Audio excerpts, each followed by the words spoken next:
Selamat siang Bu. Siang. Apa kabarnya? Baik. Perkenalkan, saya Bidan Melinda yang pada siang hari ini bertugas di sini ya Bu ya.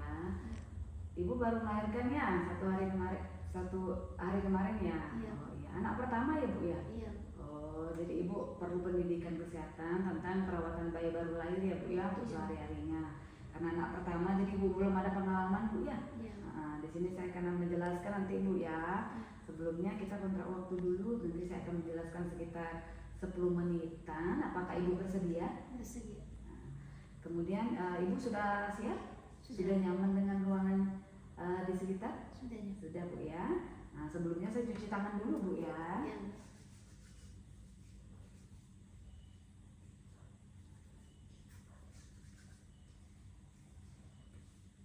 Nah, di sini saya akan menjelaskan apa sih manfaat dari perawatan bayi baru lahir Bu ya.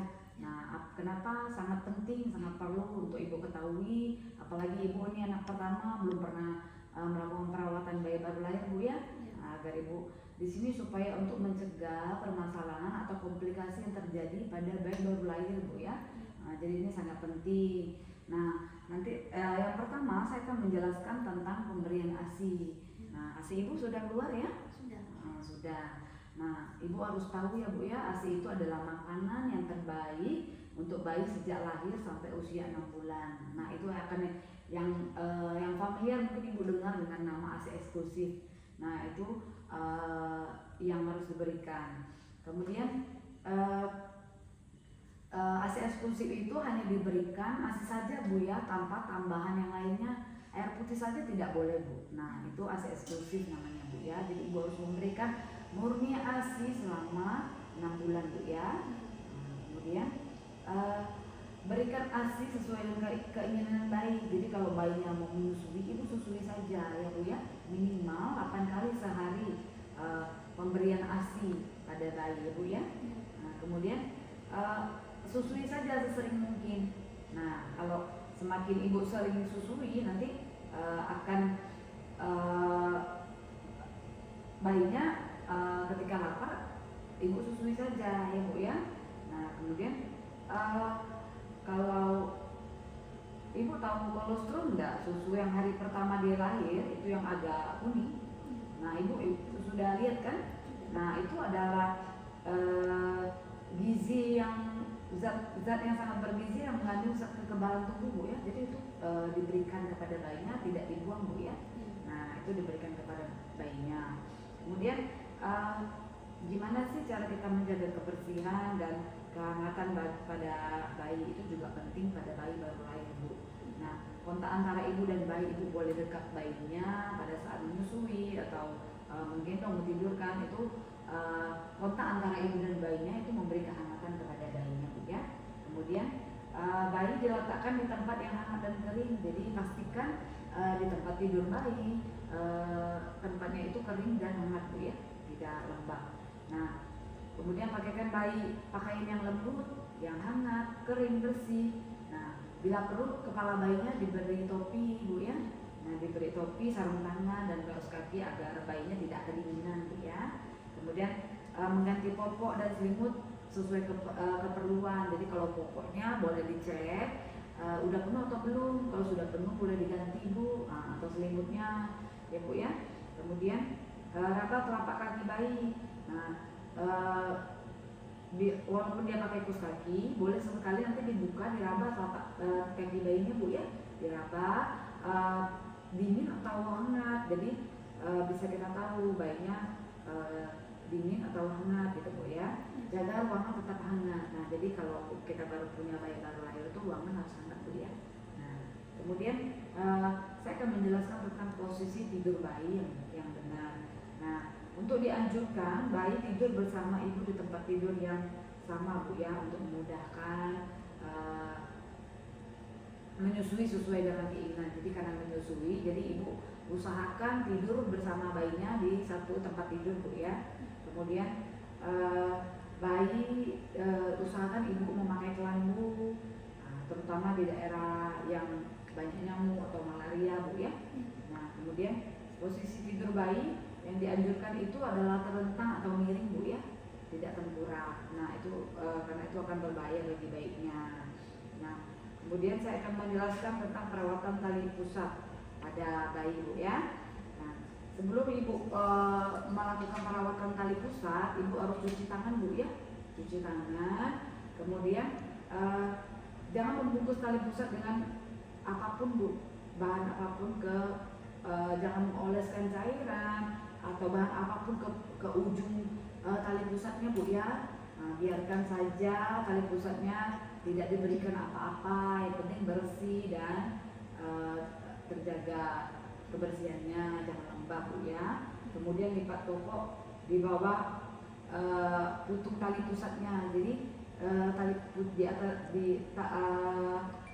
popo di bawah putung tali pusat Bu ya, tidak di atasnya. Kemudian luka tali pusat harus dijaga tetap kering. Nah, tadi saya bilang luka tali pusat tadi harus dijaga tetap kering Bu, jangan lembab Bu ya.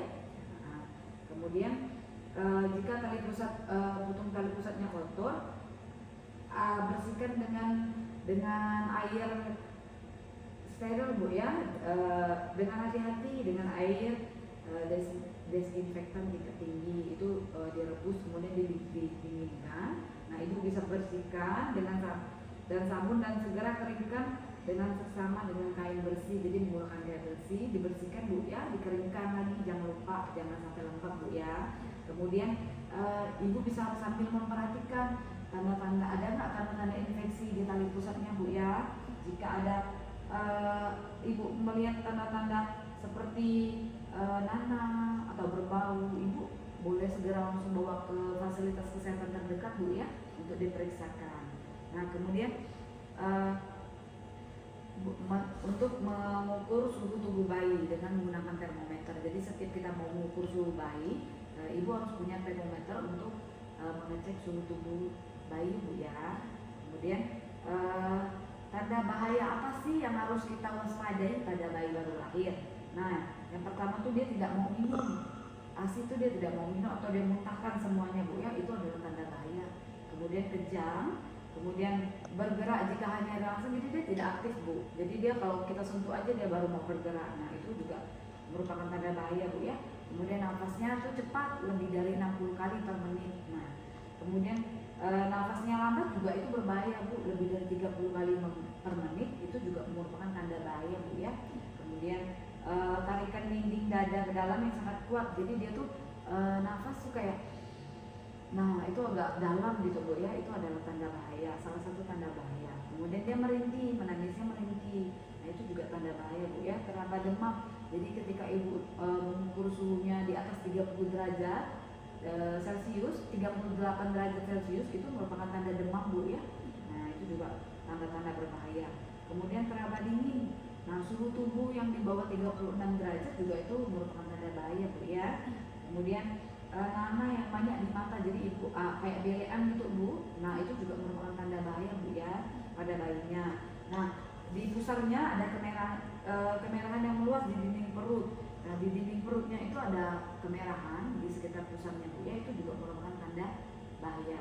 Nah, dia diare juga. Kemudian tampak kuning pada telapak tangan dan kaki. Nah, kita juga harus perhatikan telapak tangan kakinya tuh kuning atau enggak. Kalau kuning berarti itu merupakan tanda bahaya juga Bu ya. Nah, juga terakhir saya akan menjelaskan tindakan yang harus jika Ibu mendapatkan salah satu dari tanda-tanda bahaya tersebut, Ibu harus segera bawa ke fasilitas kesehatan terdekat Bu ya. Boleh ke puskesmas, boleh ke klinik, boleh ke rumah sakit Bu ya.